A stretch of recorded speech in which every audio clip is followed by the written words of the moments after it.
Hello, my name is Parker. And my name is Ned. And this is the Force Unlimited, yet another Star Wars Unlimited podcast. This is episode number 12. We're recording on March 31st, mere hours away from April Fool's. Welcome. We are recording in Squadcast. Ned, I have to tell you, I am less enamored with this app, website, tool Service? than I was. Service, yeah. Yes. Then podcast is a service than I was 2 weeks ago.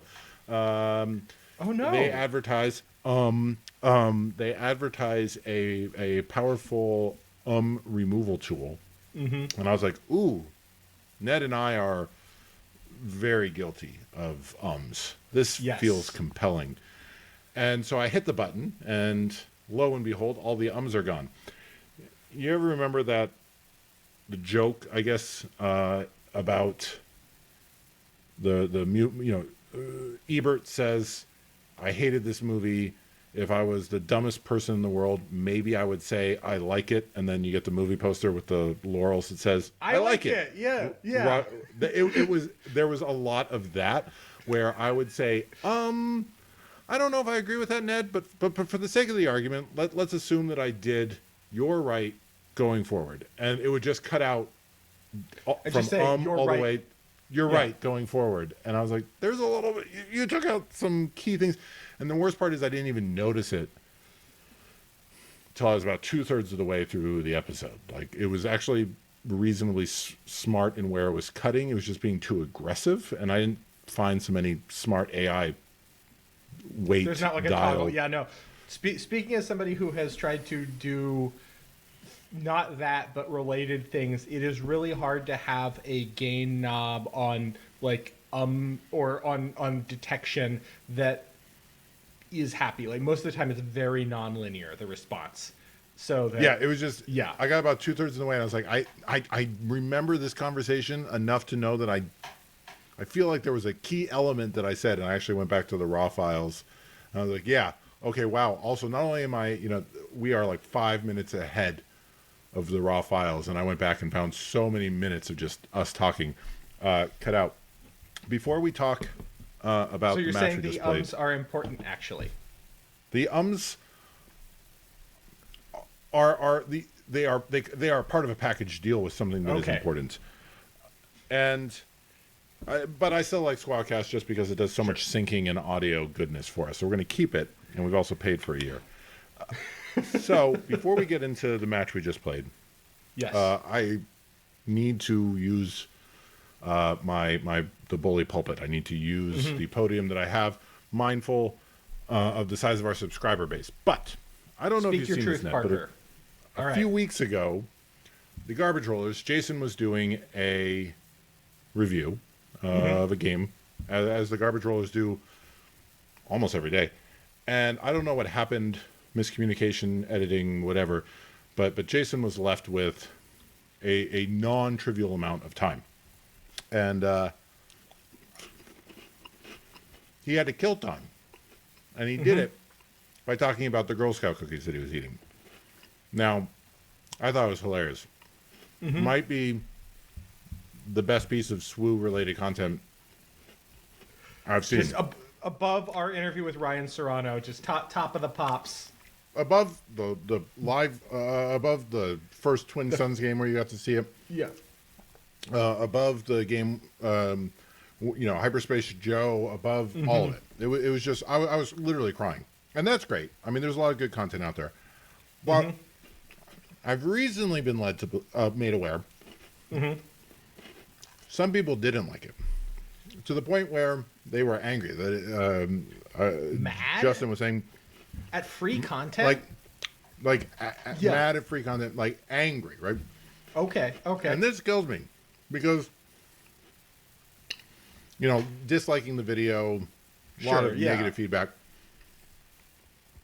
which kills me because, one, I thought it was brilliant, but two, this is art, right? Yeah. And you don't have to like art. Art doesn't have to make you feel good. It's Andy Kaufman. Yeah. Exactly. Yeah. I do not enjoy watching. You said Andy Kaufman and now the David Lynch films. I hate them. What? No. Come on. I watch a David Lynch film, and I just feel like I've been punched in the gut, and I just feel like I want to vomit. What about David Lynch's Dune?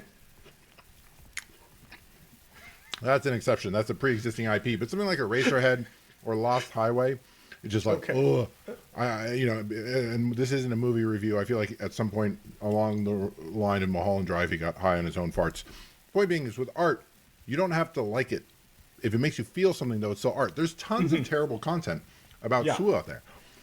It's just boring and bad. I'm not going to name names. Some of them rhyme with Schmore Unlimited. But if you feel terrible listening to this, I mean, I felt great. But if you feel terrible, like, you have to respect that that's art, right? That it's creating an emotional response.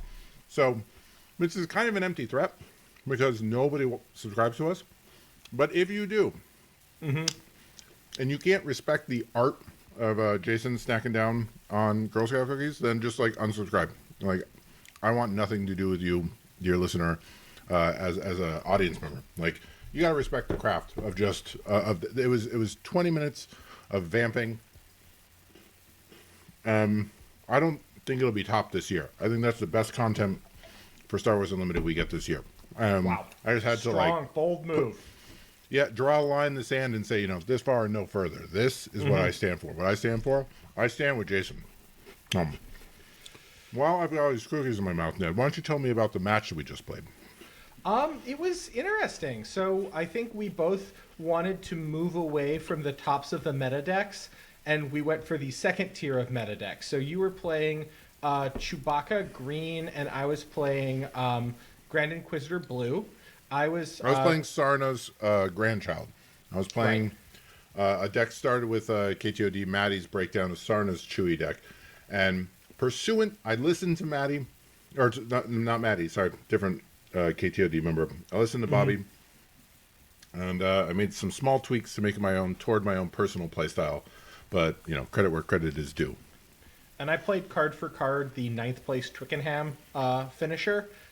And I can definitely... The result was that Parker stabilized, and I just ran out of gas. I got close-ish. Like, if things had broken maybe a different way, I might have been able to do something. But honestly, like, Parker had the game in control by the time that Chewie came down.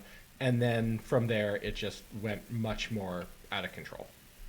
I mean, in your defense, I think you're playing... I mean, I think GI's one of GI's weakest matchups is Chewie. I mean, the ability to both heal and just dictate defense.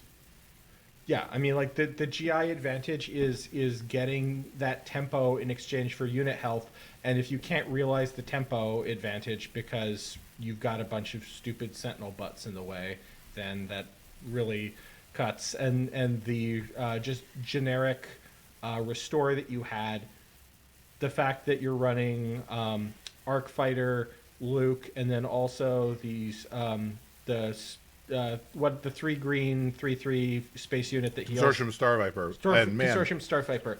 Yeah. Until I watched that deck tech video, I ran Consortium Star Viper. I've been high on it early because I'm always about that life game, and I love ECL just as much as literally everybody else.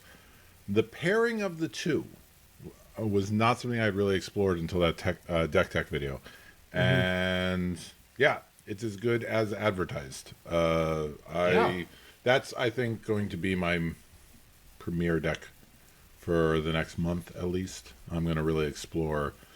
It does everything I want a deck to do. It's just beef and healing. It's just good stuff. Man, getting that U-wing reinforcements as a topper. Oh, man, no, that was what shut the game. That was what closed the door. Is the U-wing. Yeah. I mean, just being able to pull. I mean, I pulled out the first game, Kanan and Fleet Lieutenant, which just getting the attack off the U-wing, not on Kanan for our more observant, rules pedantic listeners, but great game. Speaking of matches, Ned, we have Anecdata, the best kind of data. Recently, you and I finally got to play in the same physical place. Yes. At Guardian on Thursday, we played Other than our regular matches, of course. Oh, of course, right. Guardian Games had a 40-person turnout for draft, which for a game that's been out for 3 weeks feels kind of insane. Mm-hmm. To get 40 people paying $20 to participate. It was wild. We drowned out the Commander players, which is no mean feat.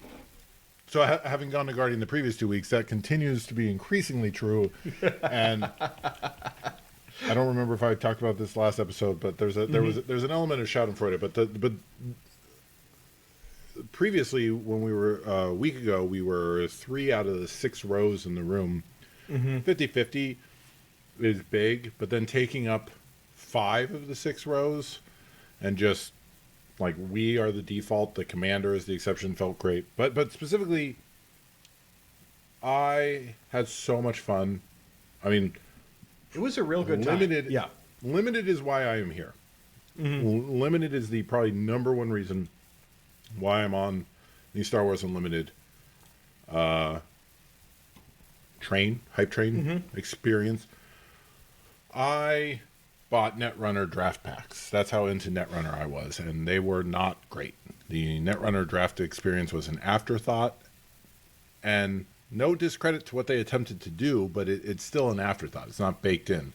Yeah. And my understanding was Destiny draft came very late to the game and was, again, no discredit, especially no discredit since I know some of the dev team for Destiny are currently on Star Wars Unlimited, but was also underwhelming. So when they said SWU was limited first, that it was something that was built into the core, that got my attention.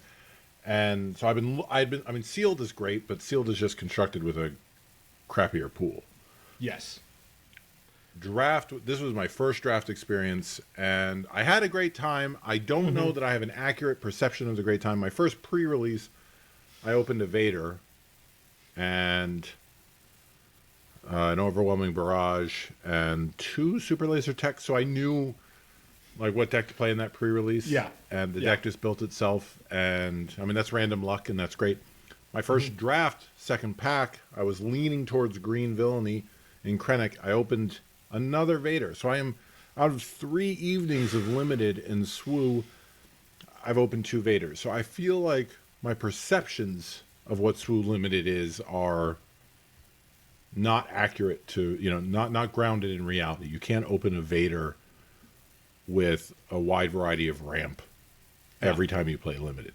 That's just not always going to be available to you. But I had a great time. How was your draft, Ned? My draft was good. I finished well. I ended up drafting a scrappy crappy Boba aggression deck, and by scrappy crappy I am referring to a bunch of cheap aggro-y cards to get yourself across the finish line, and I definitely felt that, where I was playing a lot of commons and uncommons. I think the one rare that I had was the strafing gunship, and I still managed to barely scrape myself across the finish line in most of the games. And we were 6-0 that night, you and I together on our matches. I played Krennic green, and I played against 2 Krennic greens, and I don't want to do that anymore. That's one of the things that pushed me to Chewie, because I also drafted Iden. I had my choice of Krennic or Iden, and I've looked at that card pool now. Like that just kind of soured the taste of the card pool for me a little bit. You've just seen it too much. Yeah, so I'm pivoting to Chewie green, a huge departure of card pool. Speaking of Boba, let's talk a little bit about Boba in the abstract.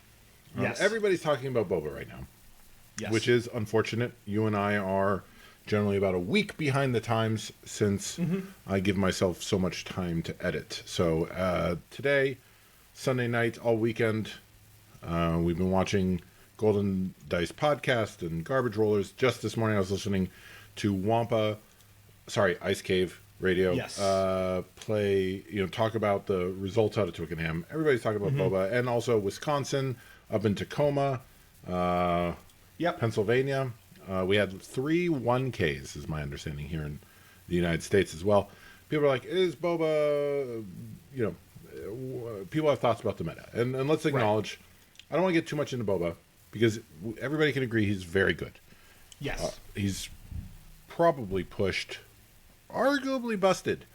I only want to talk about him briefly because I want to talk about a lot. I've seen many content creators note his raw stat line. If you add Boba's power to his HP, he has 11. Yes. Compared to other 5-cost leaders who have a 9, 8, 9, 9, and 9. Right? So almost across the board, everybody gets 9 except for Boba, who has 11. Which is part of his problem. He comes out probably a turn earlier than he should.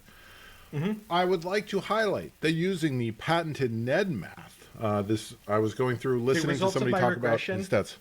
Yes. The result of your regression, wherein units, where your math shows that regardless of what they say, the devs have been, whether it's by policy, but their actions have been that power is worth 2 stat points compared to hit points being 1 stat point. Right. And if you add up the 5-cost leaders' stat points in that manner, where every point of power is worth 2 points, every point of hit points is worth 1 stat point. Yep. Boba has 15 compared to 11, 11, 11, 12, and 14. And that 14 is IG. He's IG 88, who's Garbo. Yeah. Like, who's just not good in this meta. But he does have that 5 attack, which is very high. So that when you double 5, that's what puts 10. you at the 14. Yeah. Yes. But everybody else is down there at 11. And then Boba's up there at 15. Yeah. And so, I just want to highlight vindication for NedMath. The discrepancy is even more potent in Boba when viewed through the lens of the regression math. Yeah, I mean, compare them to Sabine, where you're looking at 2.5. Right. And Sabine is, she's in the trifecta, at least currently. Yeah. Right? So again, the regression doesn't take into account abilities and absolutely. And so forth. And I don't want to talk about Boba, though, because everybody's talking about how they feel about Boba. And feelings are garbage. The only thing that matters is stats and math, and I can't back that up. So I want to talk about Boba, Parker, but I do want to talk... Are you channeling me here? You're sounding uncomfortable. Like, aren't you supposed to see the touchy-feely part of the podcast? I am the touchy-feely, but I also, more so than caring about feelings, I care about protecting our brand. Yes. And I don't want to be one of 6 podcasts or 10 podcasts talking about how we feel about the Twickenham results, how we feel about the Pennsylvania results. 1K. If people want to listen to how people feel about that, then they can. People who know more than us will talk about that, have talked about that. So go listen to them. But I'm new to TCGs, and that is part of our brand. So forgetting Boba, there is a perceived imbalance problem. Yes. And Josh Massey, may he rest in peace, but said he's not dead. Well, he left the company, so he's dead to me. No, I kid. Get that money. Yes. Josh has been around on the Discords. It's always exciting to see him when he pops up because it's good to know that fandom was genuine, right? But he said when employed by FFG that, and I'm going to. This is going to be adjacent to a quotation. That one of the reasons paraphrase, but a strong paraphrase. One of the reasons there wasn't a 2024 Worlds is because it would be happening basically when there's one set, and a one set meta isn't interesting. But interesting and balanced are not the same thing. Now, that phrase has been rattling around in my head because for a while we've had this trifecta, right? And I say for a while, right. And this is for the terminally online, SWU obsessed people who are just logging on at 5 a.m. in the morning on all the content, right? But, dear listener, if you're on an audio-only podcast, that was me mimicking cocaine. But we had Iden, Sabine, and Boba, right? And this mid-range control aggro trifecta, and that's not super interesting in and of itself.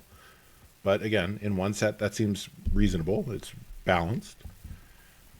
But now we're starting to see, well, maybe it's just Boba. Now, and again, I don't want to talk about Boba too much because people who know more than we do can tell you, is Boba, how much topography is left, right? Right. Can Boba be beaten? How do you beat Boba? Blah, blah, blah, yeah. blah, blah. But coming from an LCG background, there was this kind of constant, I mean, especially it was famous in Netrunner, but we saw it in Game of Thrones. We saw it in L5R. There's this idea. We even saw it in Marvel Champions, which is co-op, but that the core set is designed with the first cycle. For those of you who've never played LCGs, they released packs in cycles of about 120 cards. And there was always this idea that the first cycle was really the secret second half of the core. And just I looked it up earlier. Netrunner had 113 cards in the core. Genesis, the first cycle Netrunner, had 120 cards for a total of 233. 233 sounds very close to 252. And especially when you consider, Netrunner had, in core, had 7 leader factions. Well, but in the core, there was only 1. And in Genesis, you got 1 more. So you had a total of 14 leaders, which is comparable, but you didn't have the 12 bases and so forth. So you're essentially looking at a similar number of main deckable cards. And in fact, Netrunner arguably has more because LCG fans don't murder me for saying this, but there are fewer garbage cards, right? There's no draft chaff. Yeah. Every card is at least theoretically valuable. I mean, you had your short gambles that were in every deck versus blah, blah, blah, blah. But, here, like, nobody's running Escort Skiff over Callus if they don't have to. Yeah. I don't think. So if anything, the Spark of Rebellion set is smaller. The premier constructed viable card set is smaller than Netrunner Core plus the first cycle. And I will wager some number of donuts that holds true for all the LCGs. So maybe, so what am I saying about all this? So assume Spark of Rebellion is imbalanced. Maybe it's not. Don't listen to us. We don't know. Let us stipulate that it is imbalanced. But, yes. We're going to say, for the sake of argument, it's imbalanced.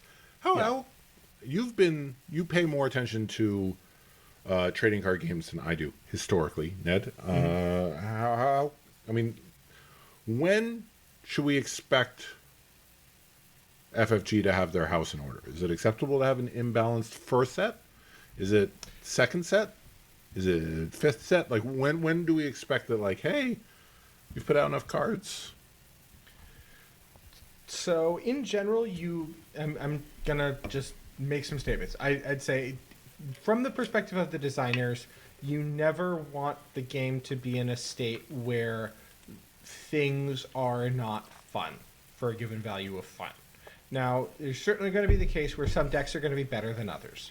And it's certainly going to be the case that you might get the meta solved. And I think Ryan talked about this when we had him on, that more games of SWU have been played in the 2 weeks since release than have been played during the entire testing process. It's really hard to get the volume and the kind of, to go back to the concept of topography, even if you are a designer and you are intimately familiar with all of the cards, to compare that to the sheer breadth of the parallel processing of the game that is happening from everybody else, you're more likely to find the peaks sooner, and you're more likely to find higher parts of the peaks than you are as a designer. So I've heard that argument against digital clients, right? Or Yeah. maybe not an argument against digital clients, but that when Magic pivoted from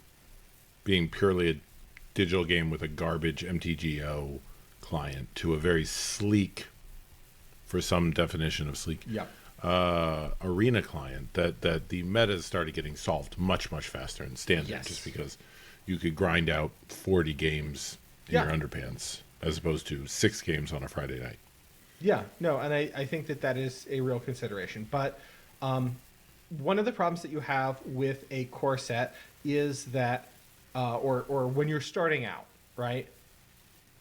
You have an idea of the topography, but you don't have like the deep breadth of cards. So what I mean by that is typically when you try as a designer to have cards that are situationally useful, and as a card pool starts to get, or as a certain deck or strategy starts to gain prominence, then those cards go from being fringe playable to being sideboarded, and they go from being sideboarded to being main deckable.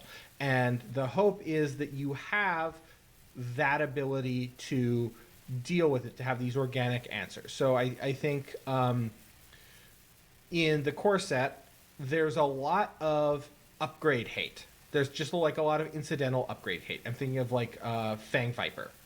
Or Waylay, there's a lot of incidental upgrade hate, and that incidental upgrade hate, most of it is probably not like Waylay is maybe good enough to main deck or sideboard. Fang Viper is probably good enough to sideboard, but to the extent that, like, let's imagine that the Chewbacca Electrostaff deck starts going completely hog wild and dominating large portions of the metagame. You have that built in to try and deal with that. You have like these built-in kind of features.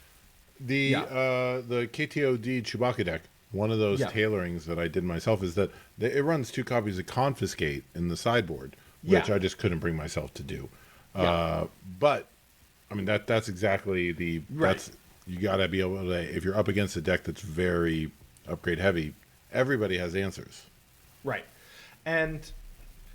But when you're dealing with your small card pool, your space for having these incidental answers is a lot smaller. So that's a risk. Something that Mark Rosewater has talked about back many, many years ago when they were talking about trying to make sure that there are hidden answers in the set, is that when you're releasing a set, you want to make sure that there are answers, but you also want to give dominant strategies time to be fun, right? Like, if you release like an Artifacts Matter set, you don't want there to be a huge amount of main deckable artifact hate right out the gate, to let people have some fun. So to circle back around to the MTG arena, one of the discussions I've loved following is the way nerds have ruined television. Yes. And specifically with regards, it really, I think, came to a fore with Westworld. In that, there was Westworld had this big, for those, I'm not going to ruin it, but for those who haven't seen it, Westworld it's an old season television 1, show, Parker. You can. It's not that old. It's not that old. Okay. In an era of streaming. It had a big mystery, and it's a good mystery, which is why I don't want to ruin it. It's not a Garbo show. The first season is really fantastic. It had a good mystery, and it was solved by the second episode. I mean, not conclusively, but nerds wrote up huge theories on Reddit of why this mystery would be resolved in such a fashion. And lo and behold, the big twist at the end of the season is the mystery is resolved in such a fashion. And then so there's this kind of push back in season 2, which is a hot mess in large part because they tried to. I mean, the writers tried to make the show so convoluted that the nerds couldn't figure it out. Yeah. But that also makes it kind of unwatchable. Yeah. And I think when you're talking about building answers into a set, that feels similar in a fashion where, sure, 20 years ago. Where there's, 20 years ago, somebody's watching Dallas and it figures out who shot JR. Like, but they're in their basement in the den, with their Schlitz. Yeah. They're like, oh, it's going to be blah, blah, blah. But, like, who are they going to tell? The guy at work, 2 guys at the bowling alley? Whereas now they go on Reddit, they solve it, and 5 other people are like, yeah, that's... And suddenly it gets upvoted, and there you go. Yeah. Likewise, way back when, during Urza's winter or whatever, like, Onslaught was like, sure, some people figure something out. They're going to write into... what was the magazine? Scry, or The Duelist. Duelist is the one I'm thinking of. Say right in some magazine, oh, everybody's complaining about blah, blah, blah, but you just play this little package and you solve it, and maybe people figure it out, and they go to Star City Games and blah, blah, but it still takes like a month or 2, right? Yeah. Whereas now, somebody just ground out 500 games in this last week. They know the answer. Yeah. And you just like you said, putting in answers, but allowing the game to have time to explore. You don't get that. Like, if the answer exists... Like, it will get discovered immediately. Yeah. Right. And I think the only thing that's, people are going to push back, a couple of weeks ago, Sabine, everybody thought Sabine was the unanswerable. But that's like the brains coming online, right? Like, the game is wholly new. And there's a lot of people who are like just wrapping their head around, who are very smart people who are experienced in other TCGs and who are like figuring out the vagaries of SWU specific. But I have high confidence. I will wager multiple boxes of donuts that with Shadows of the Galaxy, that delta is going to be that's a U word, Ned, delta. That delta is going to be so much smaller. Like, the people are just going to find that they're just going to zoom in on if there's a hidden answer, it will be found by some nerd on Reddit very quickly. Right, but sometimes the hidden answer isn't like a direct answer, right? Sometimes people talk about cards talk for a minute, Ned, but I don't accept that. Yeah. But okay. Sometimes people talk about cards getting unbanned when new cards are printed, and it doesn't make any sense if you look at it from like a realistic perspective. Like, those cards were never banned. It's just nobody played them. And the reason why nobody played them was because that strategy was heavily hosed by... So the argument is that nobody played the card because it was... And so they're saying it was banned by just being bad. It was effectively banned by being bad. So let's imagine that I have some strategy that is like a strong group. Upgrades are terrible. And then there's a card in Shadows of the Galaxy that says upgrades can't leave play or whatever, and then or can't be targeted or whatever. Okay, it buffs all upgraded units. Let's say. Yeah. Right. So now suddenly upgrades are unbanned. Right. No. But it doesn't even need to be that it is a thing that buffs upgrades, right? If we talk about things getting unbanned, let's imagine that there is an upgrade-centric deck that is very, very strong, theoretically. But because everybody is running, because some other deck, let's say like an aggression deck, which is getting Saboteur for cheap.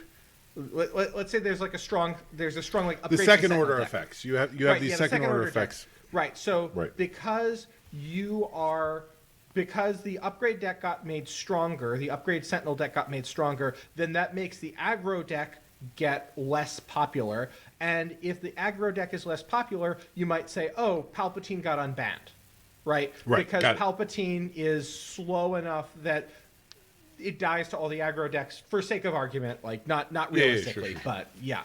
So you can have these kinds of second order effects. Now the reason why I don't disagree that those are there. Yeah, I absolutely think those are there.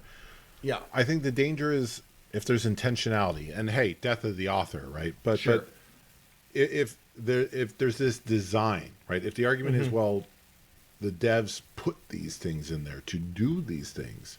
Anything that they're smart enough to, this goes back to that parallel processing argument. If anything the devs are smart enough to say, but A and B will be the solution to C, somebody's going to figure that out very fast. You can't guarantee it, right?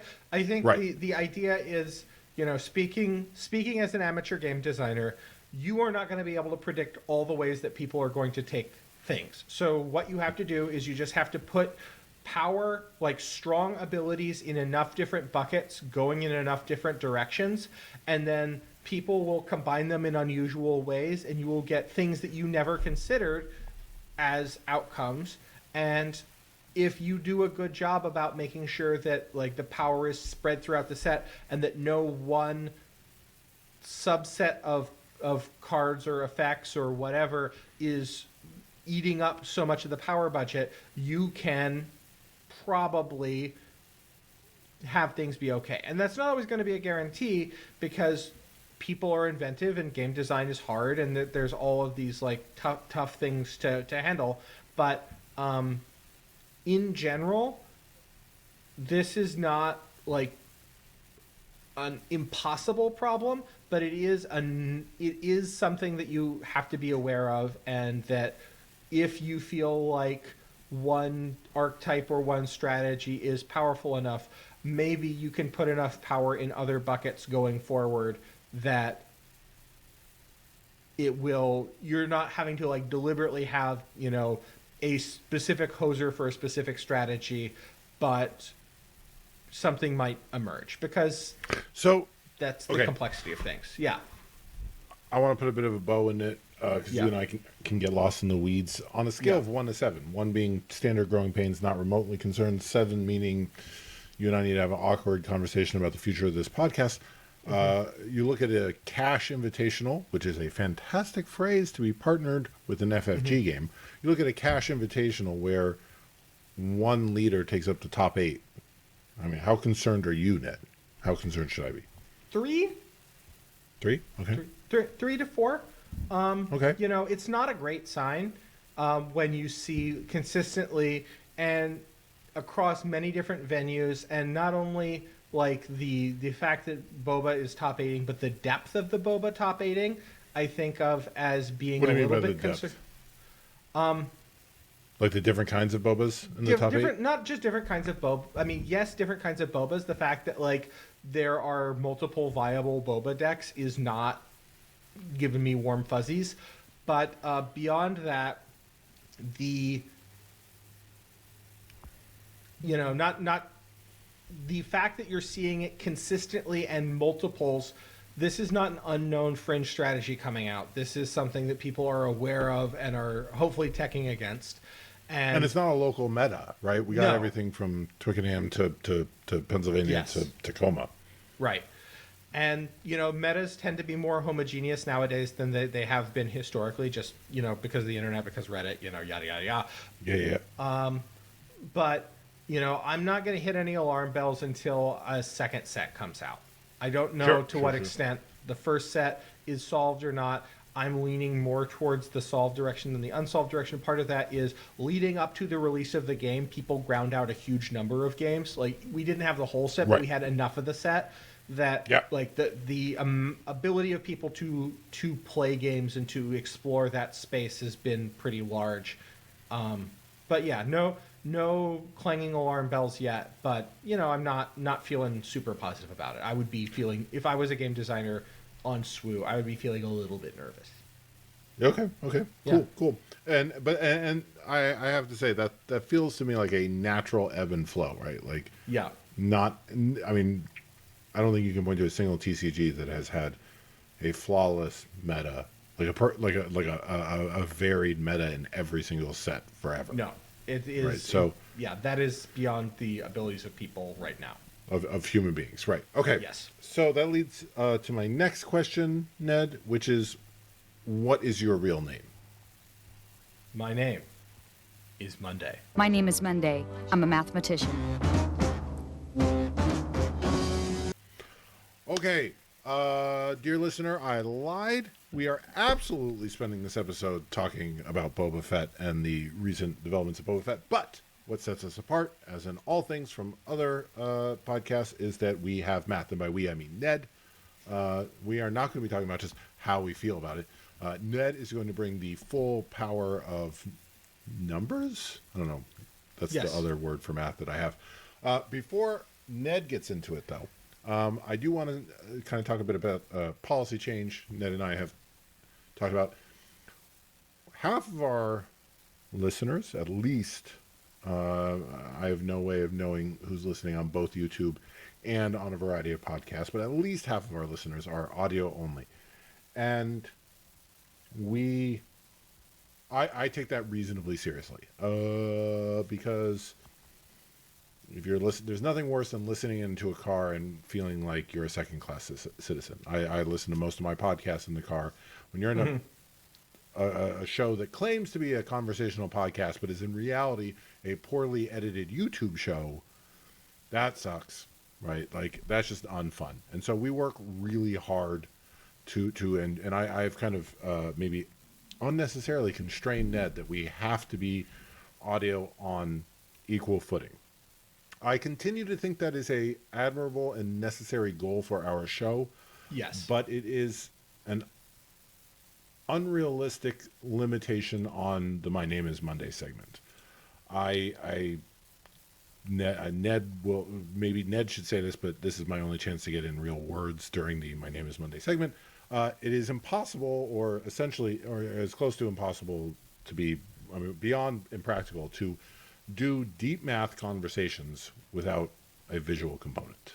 To talk about for these kinds of discussions, these kind of discussions, to have large sets of data and to talk about the data in under an hour and a half, we have to be able to use some graphs, right? And by we, I mean Ned. Ned just sends them to me and I put them in the videos.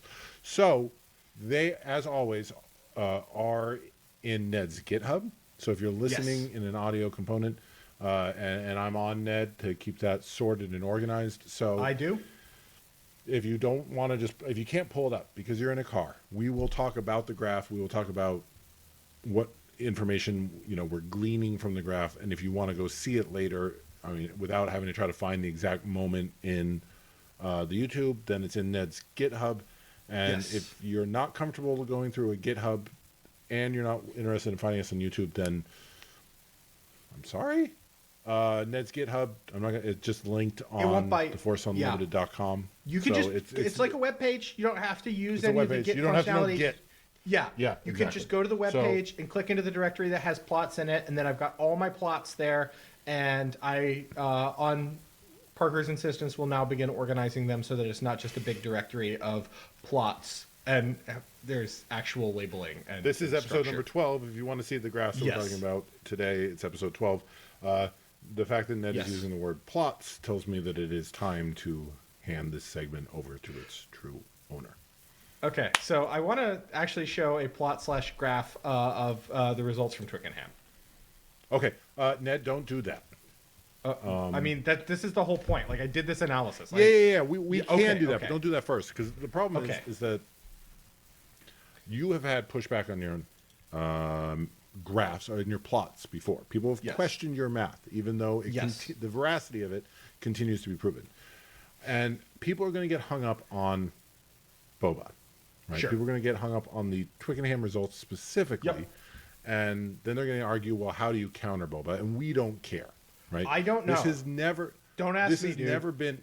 Yeah, we have never been a prescriptive podcast. You want a prescriptive podcast? Go watch KTOD. Go watch Thork. Right? If at a more approachable level, go watch the Garbage Rollers. Like there's a high. Go watch Go watch Tower Number 9. There are prescriptive YouTube channels out there and podcasts out there where they will tell you, hey, here's how to solve problems. We don't know. No, that's not us. But we don't solve problems, but we will categorically identify and describe them. So so we are going to identify problems and then whatever. And I don't want people to get hung up on the Boba while we're talking about math. So I think it's fair that we lay down a foundation for the math, and then later we'll circle back and actually apply it to. So rather than forget, my original idea was let's use other Star Wars characters, but even that's too close. People start thinking, getting excited about like Setu or whatever.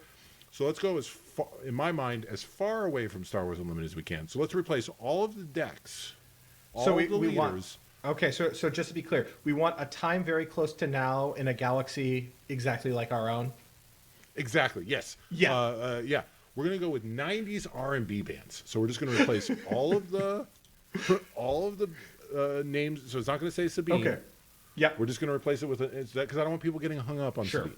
Yeah. And we're just going to say, hey, let's talk about 90s R&B bands in some world where we can make 90s R&B bands compete in a head-to-head competition.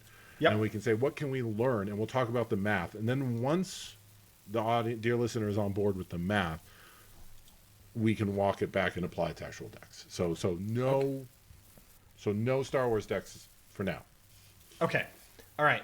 So I unfortunately had to borrow the expertise of my spouse to be able to get the 90s R&B bands. So please do not at me. I listen to a lot of Rush. I listen to a lot of Guided by Voices. I'm just old, yes, but yeah, I'm not going to pretend to be The 90s cool. R&B bands was absolutely my pitch. Yeah. Yeah. Okay. So here we go. Let's pretend that I've made a game about battling 90s R&B bands. And we're going to simulate this by having these decks play each other. Bands. And each deck will label with a 90s R&B band. And we'll treat the results of the game as a coin flip. And it can be a weighted coin flip or it can be an unweighted coin flip. But basically, we're flipping a coin, and then depending on which, what we're generating a random number. You mean a coin that isn't going to come up with an equal number of heads and tails. Correct. Yeah, it's coming up with some balance between heads and tails. And let's say that we want to take this and we want to simulate a tournament between these decks. And in a tournament, we need to have players. And we're going to make a set of players, and we're going to assign each of these players a deck, and then we're going to have them play each other. Looking at, say, Boys to Men. There's a Boys to Men deck, and you have multiple hypothetical players playing the Boys to Men deck. Correct. Yes, for sake of argument. Okay. Mm-hmm. And in order to make this accurate to our fictional card game, the way that these people are going to play each other is they're going to play rounds. In each round, we're going to match all players that have a similar record against each other. So, for example, if I have won 2 of the last 3 rounds, I'm going to be matched up against other players who have also won 2 of the last 3 rounds. I'm going to try and match everybody up as best I can. If there are ragged things, then we're gonna start at the top, and we're gonna essentially, let's imagine that we have everybody who's we're into round 2. So round 1, we just match everybody up randomly because nobody has any record. Round 2, right, no seeding or anything, right? Okay. Yeah. Round 2, everybody who's won 1 game will play against everybody else who has won 1 game. Right. And everybody who has lost that game. That should be pretty fair. Right. And if we get ragged, so let's pretend that we have. Sure. There's an odd number of the same record, so somebody has to play somebody else. Then we pair down. Right. So we. All right. So we don't care about these hypothetical players. They are not human beings, and they are not going to go on the internet and get angry at us. All completely identical. Yeah. All that we care about is the deck that they're playing.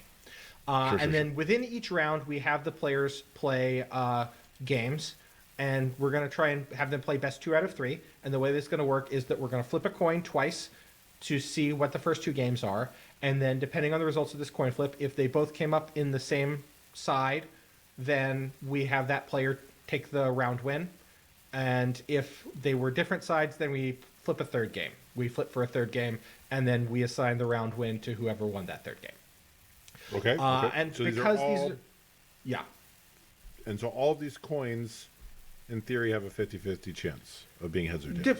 Yeah, we control this, and the 50. We can start off by assuming they have a 50-50 chance. Then we can move from there. So initially, we can just say, okay, we're just going to flip coins, and everybody has the same. All decks are exactly equal. All players are exactly equal.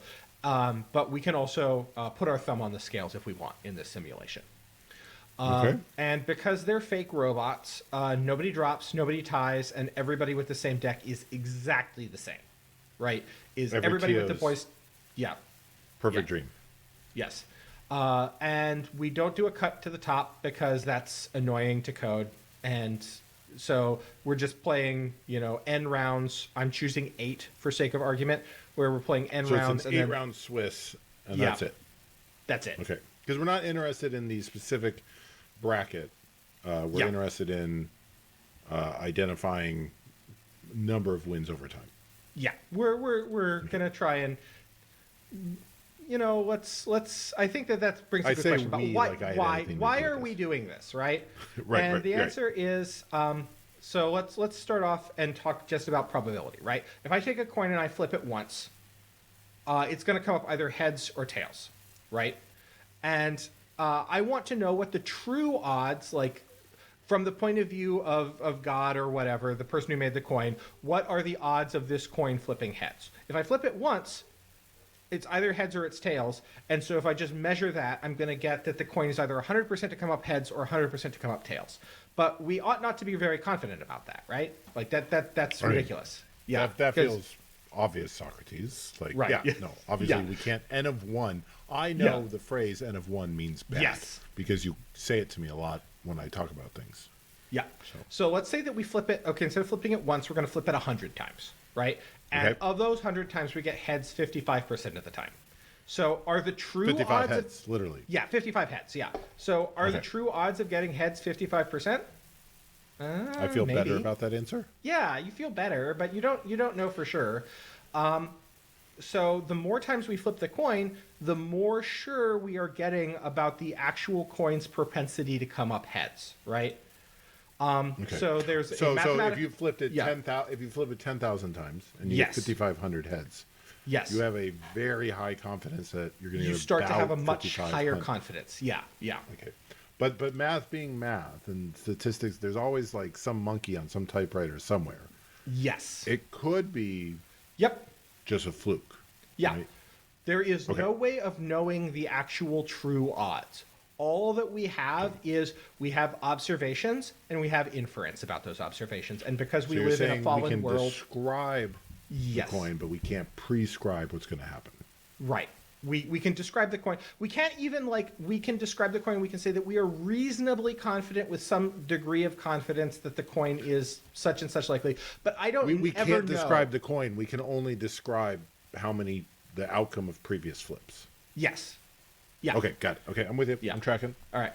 Okay, so we flipped a lot of coins. Now, sorry, I realize that this is probably, dear listener probably doesn't care, and you feel like you've explained it, but I'm not picking up on it. Maybe it's because I'm tired. You flipped the coin. So I'm Boys to Men. You're TLC. Yeah. We flip a coin. Yeah. And how do I win in this hypothetical? I just randomly assign. I say play. So we call one person player one, and we call the other person player two. And if it comes up heads, player one wins. If it comes up tails, then player two wins. That's how it's done. Okay. Yep. Yeah. It's not I'm flipping a coin. We're saying there's a 50-50 chance that each so, deck could win. Yeah. So we're flipping a coin and assigning. Yep. So in statistics, there is a test called the binomial test. So it's something where we want it to have, we use it to describe things that have a binomial outcome. What that means is that there are two true outcomes. So like heads or tails, player one wins, player two wins, these kinds of things. I turn left, I turn right. There can only be two true outcomes. And then of those two true outcomes, these outcomes need to be uncorrelated, right? So imagine that I'm shooting free throws, right? You might say that, okay, well, free throws are well described by a binomial because I shoot the free throw and it either goes in or it doesn't, right? But if you believe in hot hand, right? If you believe that if I shoot a free throw and if I make it, I'm more likely to make my next one, then you can't describe this with a binomial, right? Okay, got it, right.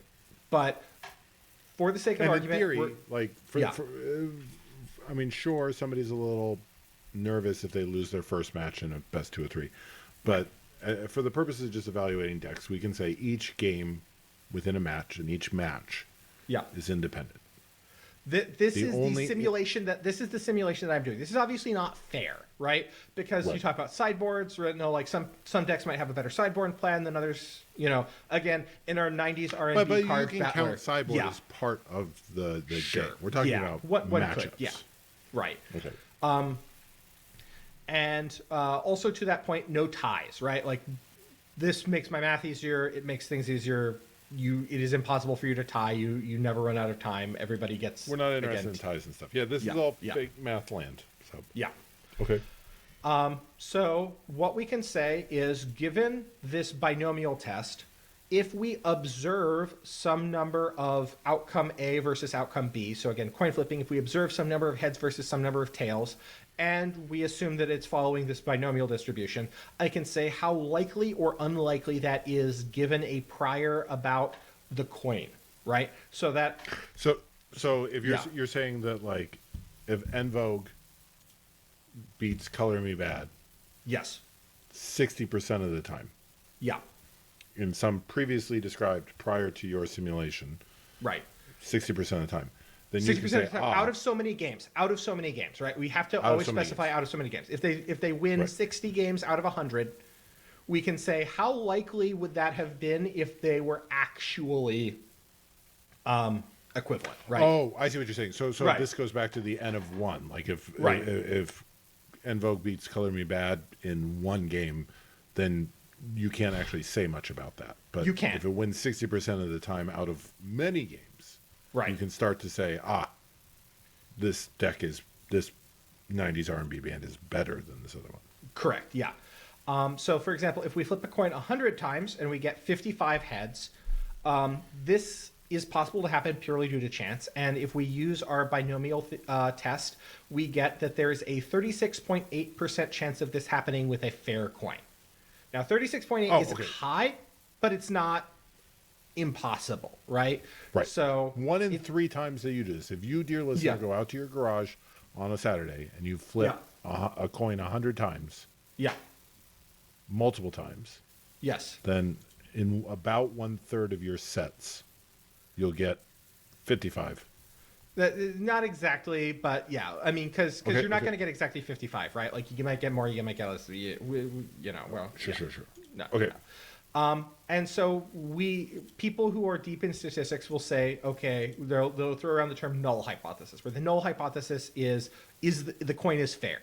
So can we accept or reject the null hypothesis? We can reject the null hypothesis if our odds become increasingly unlikely, and this is how science is done.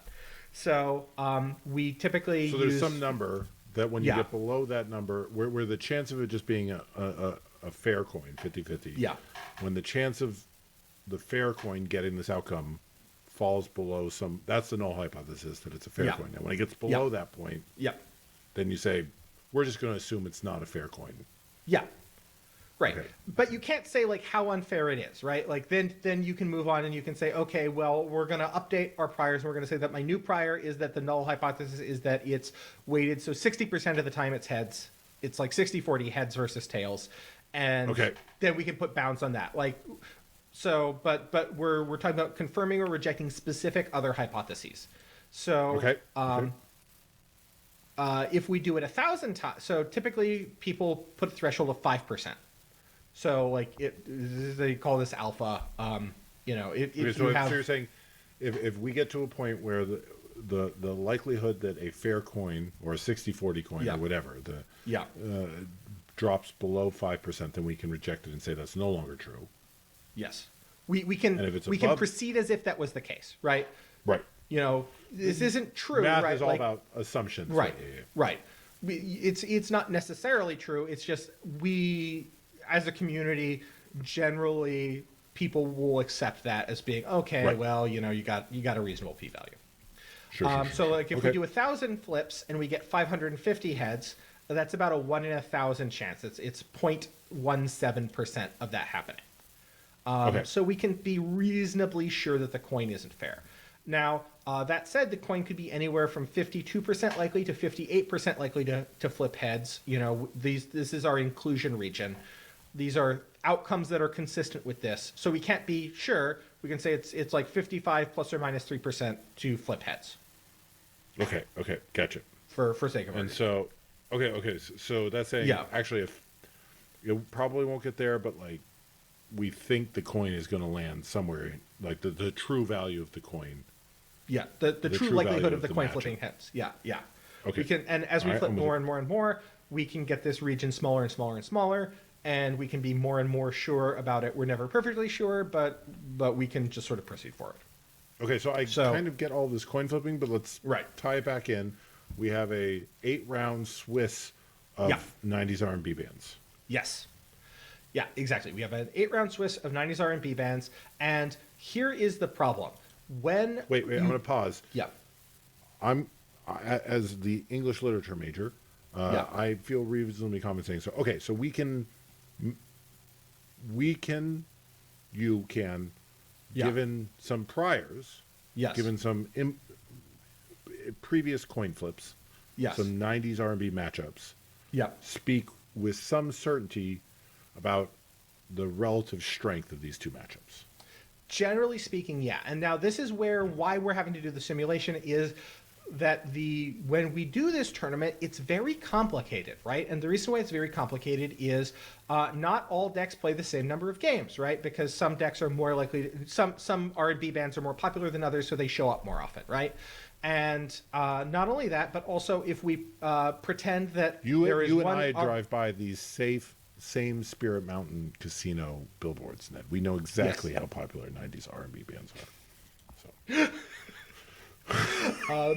We also have this problem that winners are matched against winners. So if we have one R&B band that is strictly better than the other R&B bands, over time that is going to play against itself more. And if it's playing against itself, then the matchup is by definition even, right? Like right.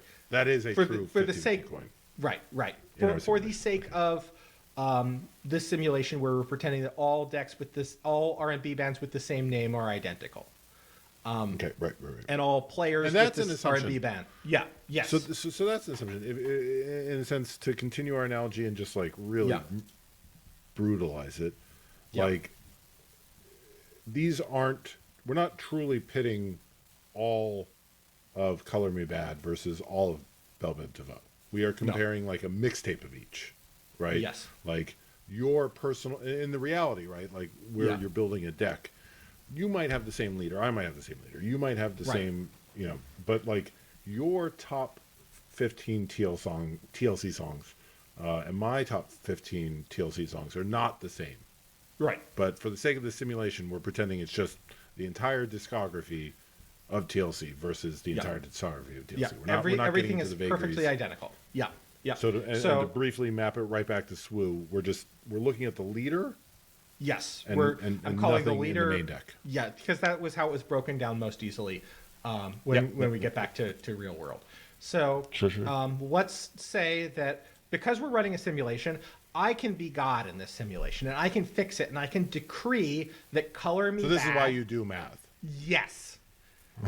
Yes. Okay, I get that right. tiny feeling of power and control for brief moments of time, and then I realize that something is broken and I have to fix it.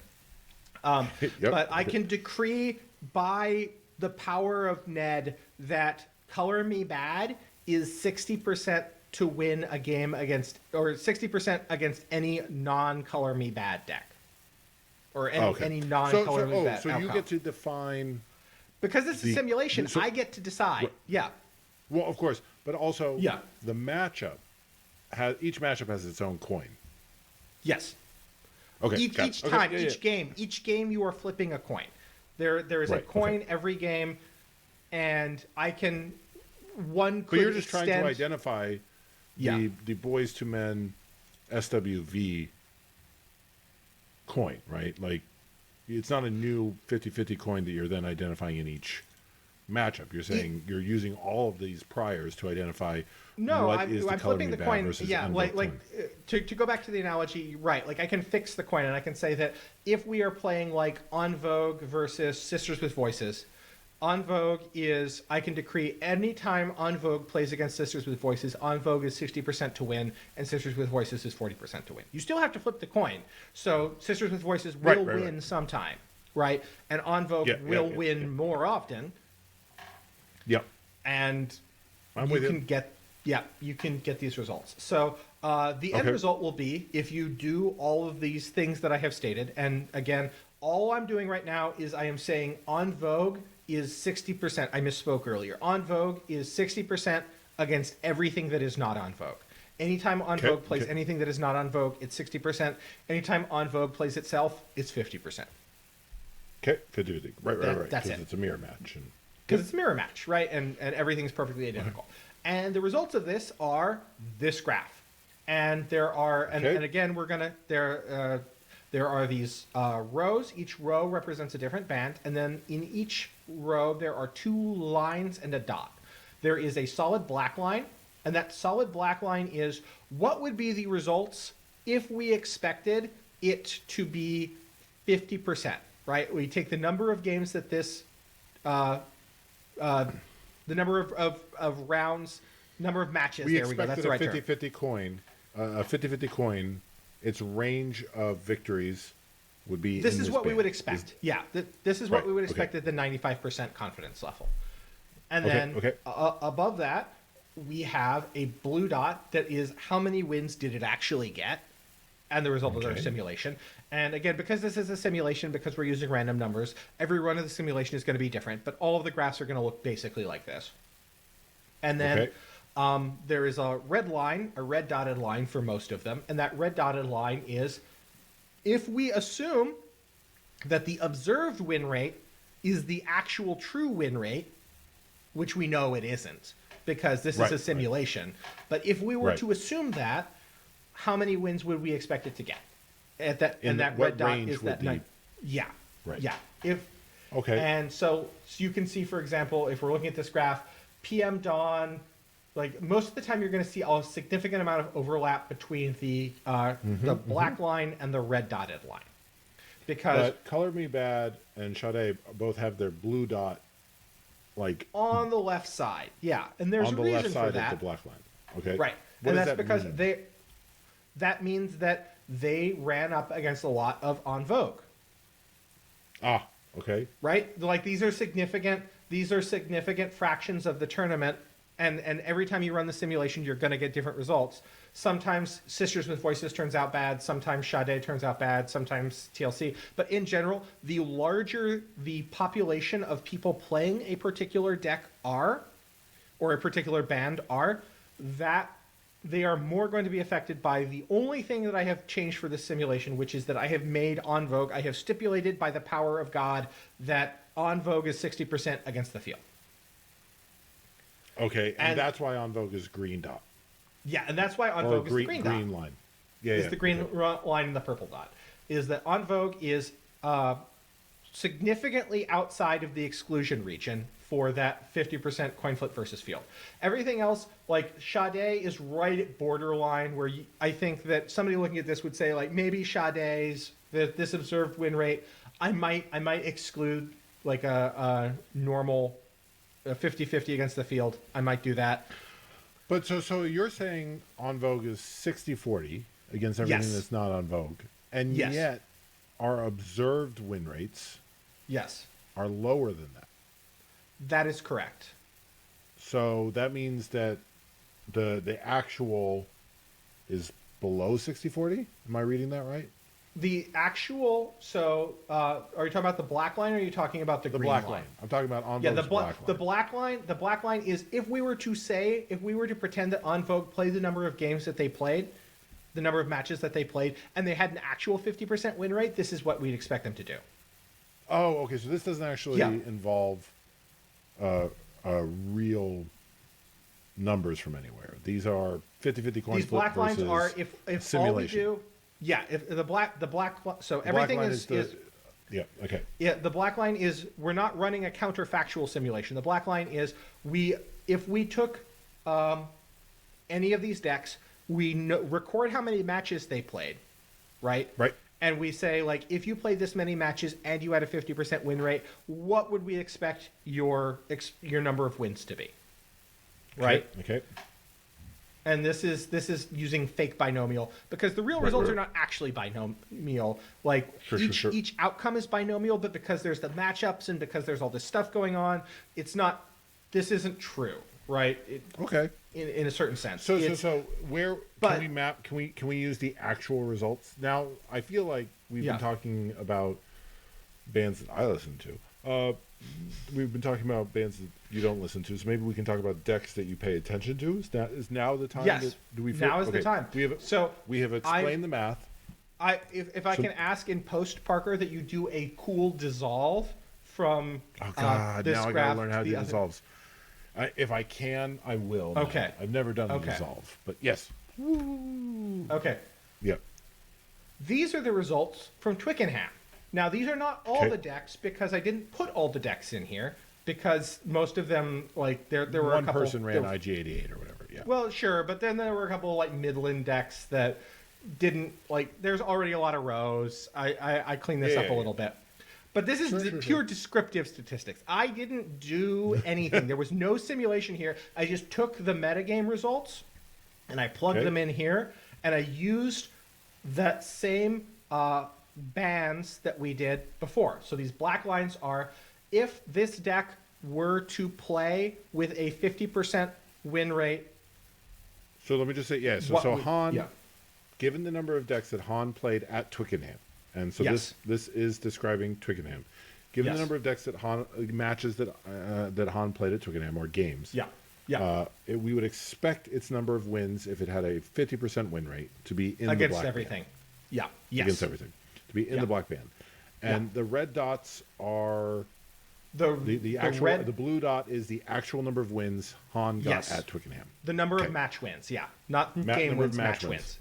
Match wins that Han got at Twickenham, and so the red is given that if we would expect the band to be here. So it is basically if this blue dot, of observed wins is a description of its actual win rate, and we don't know what its actual win rate is. Like we could make these exclusion regions and we could do all this stuff, but if we were to just assume that the blue dot is true in terms of this is what its actual match win percentage is, these then a range results would be plus or minus at any given time.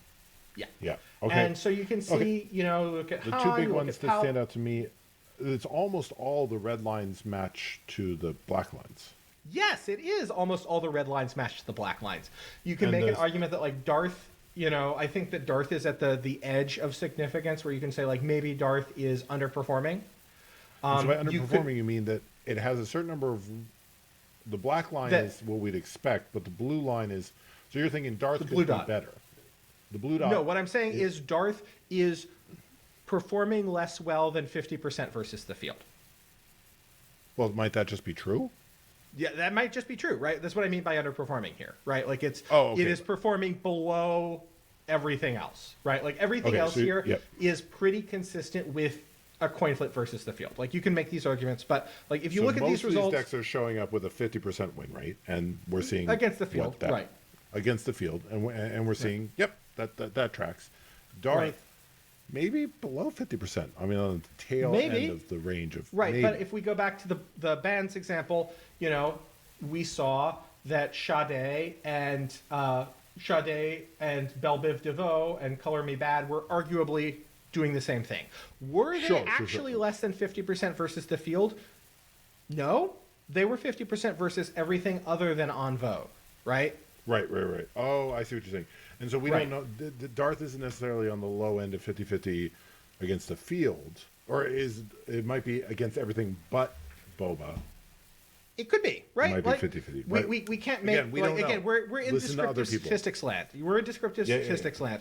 But the thing that screams out is if you look at Boba he's doing way above 50-50. He's way above 50-50 against the field, right? And if you go back to that same plot that I showed from my simulation, En Vogue was 60% versus the field. And that's pretty similar. Those results are pretty similar. Like Boba is slightly less than 60% versus the field. You could make that argument, right? There's a compelling argument backed by math. There's a compelling argument. That Boba is 60-ish% against the field. Right. And, is that its actual win rate? I don't know. That was the results from Twickenham. So there's the tiniest overlap of the red and the black. Yeah. It could be that Boba just spiked Twickenham and then proceeded. Like, I haven't done the analysis for the other ones. But but it confirms what everybody. I mean, like, given that we've also seen those results at other tourneys. Yes. Okay. That is mathematical proof that right now Boba has a significant win rate advantage against the field. This is basically it, right? And it's important to note that this is probably an understatement of the deck's true power. What I mean by that is Boba at Twickenham covered two different variants of Boba, right? Like that covered Boba double yellow and Boba green, right? I didn't split those out. So if one of those you were just focused on leaders, just leaders, leader. So that means that it's possible that Boba green is being weighed down by Boba yellow, or vice versa. Or vice versa, right? Like So somebody who can go through and clean that data. I do a podcast. This is our hobby. We're not. Yeah. You have actual data to clean 40 hours a week. So no. But that's still, that's scary and disgusting. Right. So there is one caveat here, and that might buy fire sprays, people. We might be underestimating the Dex power, and that is if I'm not sure to what extent that this is true, but let's pretend that there is because when I did my simulation treated all players as completely identical, right? Now, you can make arguments and you can say Boba players are going to be better than average, or you can make an argument and say that Boba players are going to be worse than average, right? If Boba players are better than average because, you know, they're super cool people who listen to the Force Unlimited and use SWODB and all that other good stuff, then the Dex true win rate might be below 60%. Because some percentage of those wins, you know, we could model this as like some player plus deck. Right. So maybe Boba isn't as good. If you could make a compelling argument that Boba players are the superior class of player and therefore the deck itself is not responsible. The leader attracts a high skill level or vice versa that somebody might. You could also make a compelling argument one could make an argument in the other direction and say, well, everybody likes Boba Fett. People watched, you know, The Mandalorian. Everybody loves that armor. Well, no, actually, that's a fascinating topic, maybe for another episode of that bandwagon effect, right? That you have certain amounts of high skill pilots taking decks out, getting early wins, and that leads to scrubs, just anybody who's just not crafting their decks, who's not really thinking things through, just going out and getting the negative pejorative perception of net deckers, grabbing that same deck and then pulling down its win rates. Right. And that might be there's something there. Right. You could make arguments in either direction. And so I feel reasonably it would be harmful to speculate. We would need more data. I would need to do essentially what I would want to do there is I would want to track players, and I'd want to see if I could identify like uniquely bad players and uniquely good players, regardless of the deck that they played. That's going to be a spicy episode. Like I am not doing that. I remember to go back to the You're doing it for days. me, Ned. We may not do it for the Force Unlimited, but you're absolutely doing. We will run those in private and drink bourbon. And we will laugh. So I fancy armchairs.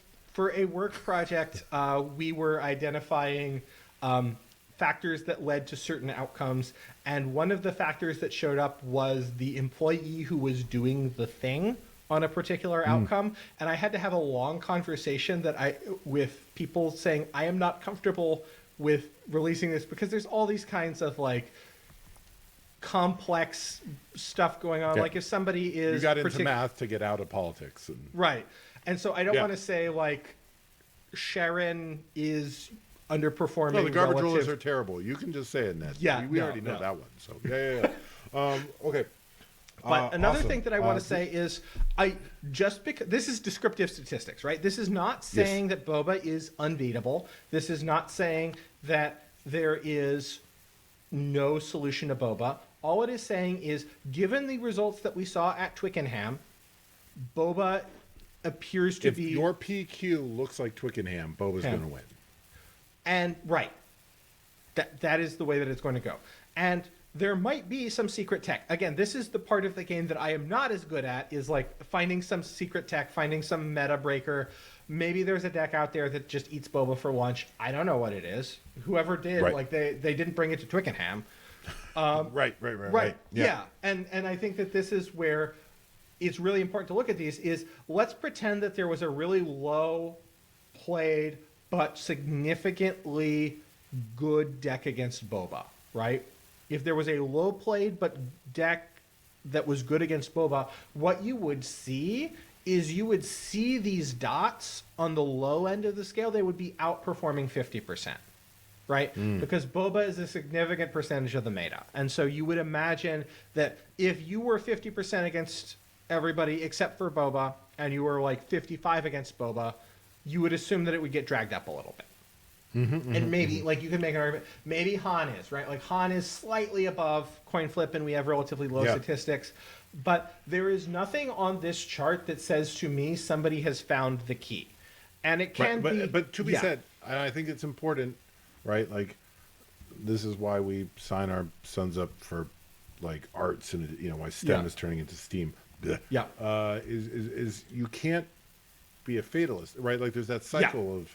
Well, this is what it is at Twickenham. No, it's not necessarily what it has to be at your PQ. No. There can be answers. Maybe there might be, right? And that right, there might be, and that's what the high skill level players are doing. Are they trying to break the meta and solve Boba, or are they, you know, well, this is what it is. Like, get real good at Boba, right? And we can't answer that, but I think it's important to state that this is not stating fact about Star Wars Unlimited. This is stating a fact about Twickenham on one weekend.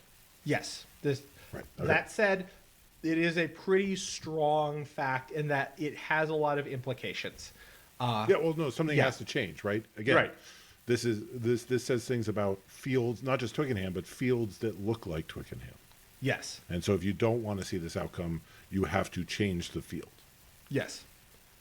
Okay. So that means that you need to go break the kneecaps of all the Boba Green players. Just buy Nancy up all the fire sprays. Yeah. Don't advocate for violence, Ned. You'll get us kicked off YouTube. Okay, dear listener, that is all she wrote. This is episode 12 of The Force Unlimited. We are recording on March 31st.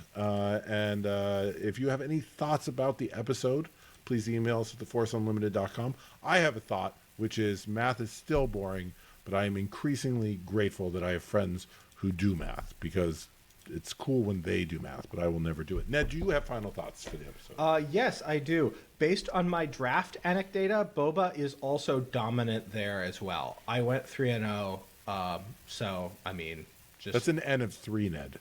Or 1, if you're the... I mean, based on your experiences. Yeah. Ends of 1 are bad. That's what you tell me. Okay. Yes. With that, dear listener, we will see you in 2 weeks. Adios.